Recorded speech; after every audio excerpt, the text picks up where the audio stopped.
Ever feel like you should look at ways of ensuring you're living a balanced life? Maybe your career is thriving, but your health is slipping, or your relationships are great, but your finances not so much. That's where the Wheel of Life comes in. A simple way to see what's working and what needs attention.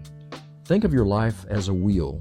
If one area is lower than the others, it makes for a bumpy ride. But don't worry, I'm about to show you a straightforward way to smooth things out. The Wheel of Life helps you get a clear picture of how different parts of your life are doing.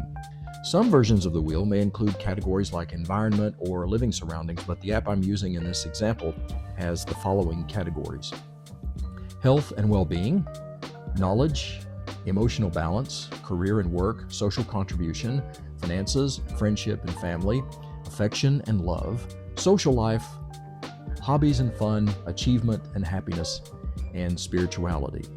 You see the balance there. If you're looking at all those different things, it's important to take a step back and honestly assess where you are in each category.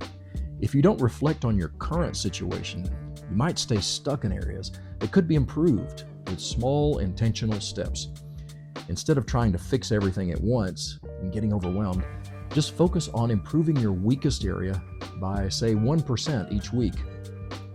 Over time, these tiny changes add up. And guess what? A more balanced life isn't about being perfect. It's about maintaining progress. The goal isn't a perfect wheel. It's about creating momentum in your life. When you start making small improvements in one area, you find that other areas improve as well.